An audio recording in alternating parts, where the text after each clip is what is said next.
Afrique Greenside. De 16 millions d'hectares de forêt dans les années 1960, la couverture forestière ivoirienne est estimée à moins de 3 millions d'hectares en 2005.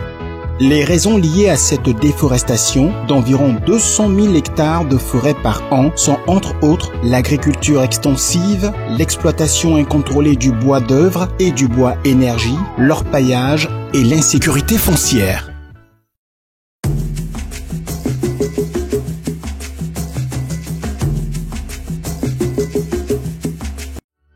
En vue d'inverser la tendance actuelle de la déforestation, le président de la République, son Excellence Alassane Ouattara, à la tribune des Nations Unies, lors du sommet sur le climat à New York, a annoncé son intention d'effectuer une transition vers une agriculture zéro déforestation et de reconstituer le couvert forestier ivoirien avec un objectif de 20% à l'horizon 2020. Pour atteindre cet objectif, le gouvernement ivoirien mobilise les ressources financières auprès de plusieurs partenaires techniques et financiers à travers plusieurs initiatives, notamment le mécanisme de réduction des émissions de gaz à effet de serre liées à la déforestation et à la dégradation des forêts, mieux connu sous l'acronyme REDD+. Au regard de ces potentialités, REDD+ est dans la perspective d'accélérer la mise en œuvre de sa stratégie nationale REDD+, la Côte d'Ivoire a adressé au sous-comité Forest Investment Programme en mars 2015 une expression d'intérêt pour bénéficier de l'appui du programme d'investissement forestier.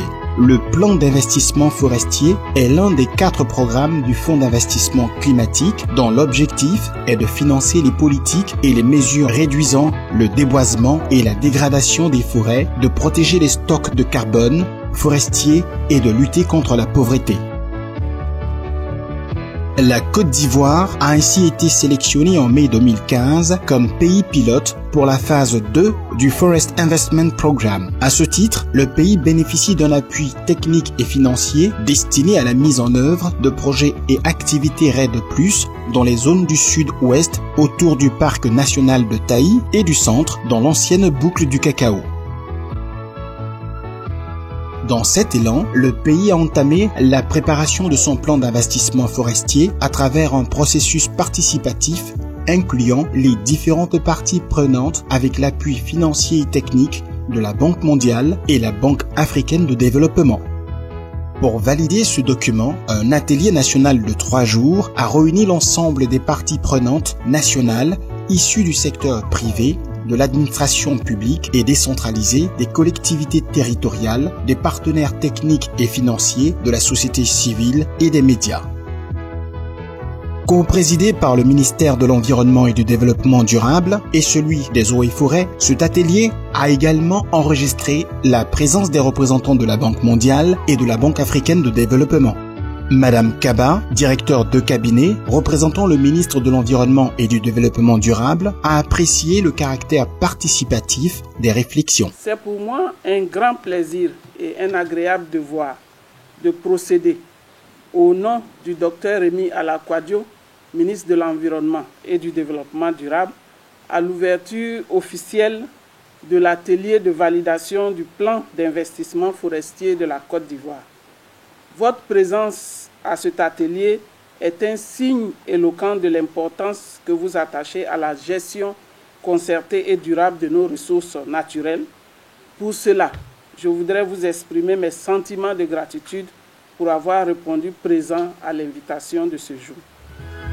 Quant à M. Soro Doplé, directeur de cabinet, représentant le ministre des Eaux et Forêts, il a remercié les initiateurs du présent atelier et montré son entière satisfaction quant au caractère participatif et inclusif des réflexions. Je pense que nous allons d'abord remercier les initiateurs, le ministère de l'Environnement, les partenaires qui accompagnent le programme, c'est-à-dire la Banque mondiale et la Banque africaine de développement, ainsi que toutes les autres institutions qui sont derrière.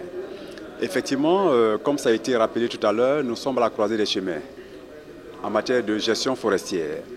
Il est important effectivement que les dispositions soient prises pour à la fois concilier développement agricole et gestion forestière.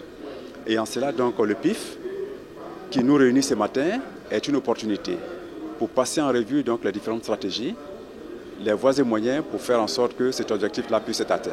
Donc pour nous, c'est une bonne opportunité et nous fondons effectivement beaucoup d'espoir sur la rencontre de ce matin, puisque c'est une rencontre qui effectivement réunit donc plusieurs sommités, en plus des différents ministères sectoriels concernés.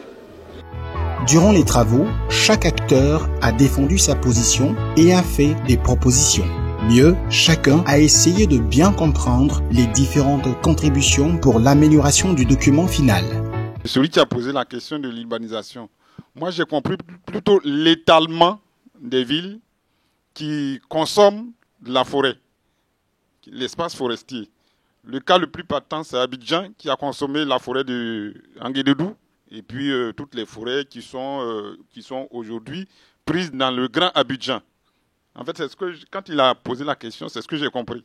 Ce n'est pas tellement les bois de feu, les bois énergie, c'est plutôt l'étalement des villes que moi j'ai compris. La question du financement a également été au cœur des échanges. En ce qui concerne les autres répartitions, on peut en discuter. Donc ce n'est pas... Vous voyez, on a 15 millions de crédits et 8 millions de dons. On a mis 3, je crois, sur le parc Taï. Bon, on peut toujours voir, comme on est encore là pendant une semaine, on peut revoir cette partie-là, ce n'est pas un problème.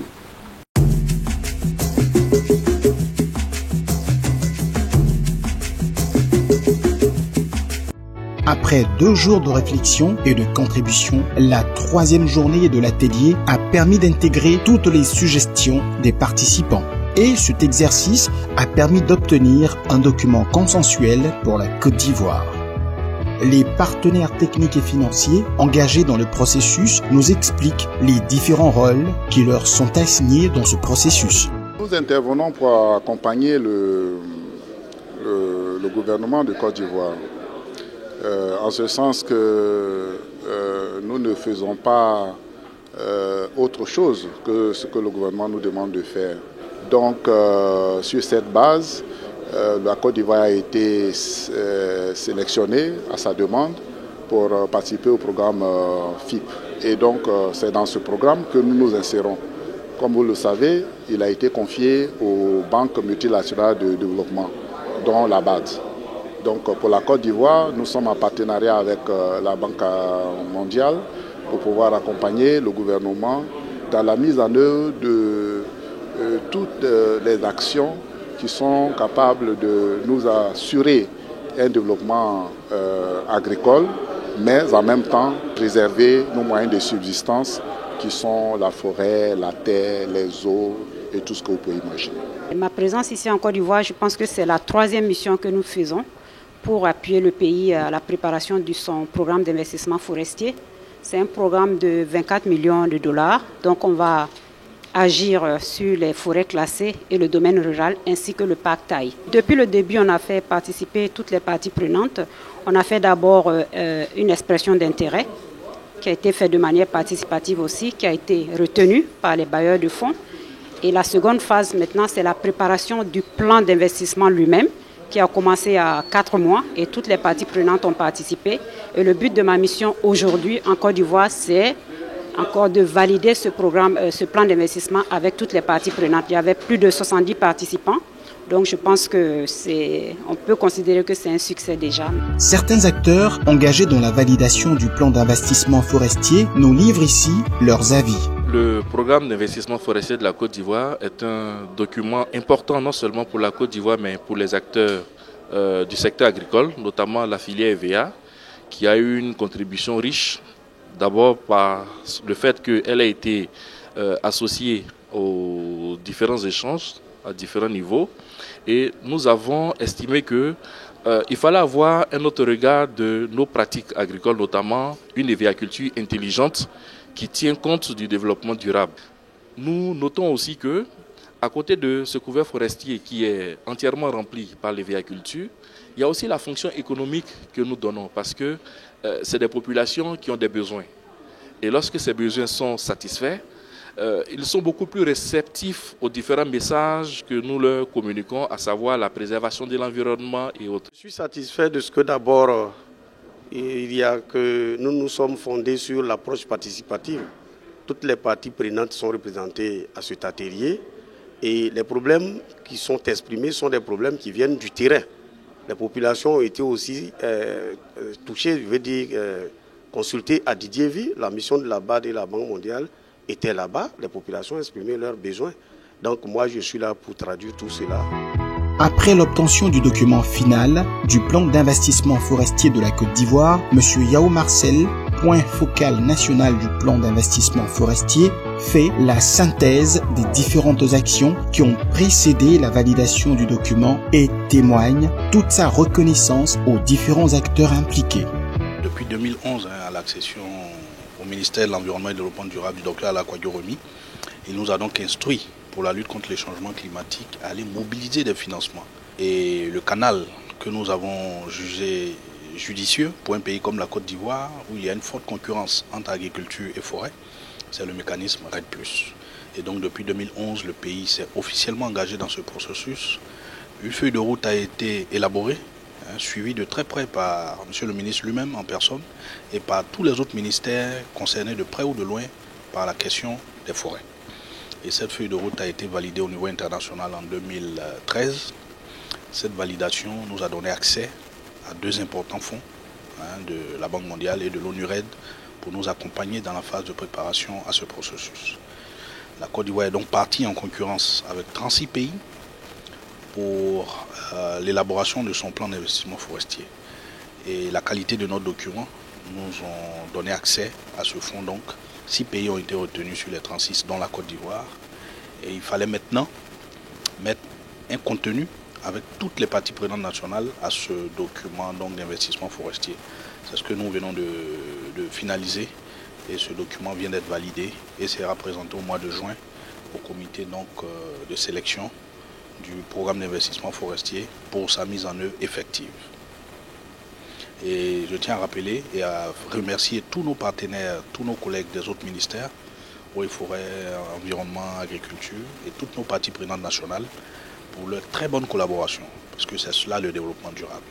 Faire en sorte que ce document-là prenne en compte toutes les initiatives nationales et soit très bien intégré dans le plan national d'investissement, ce qui est très important pour éviter qu'il y ait des doublons et puis pour avoir des résultats qui seront donc durables.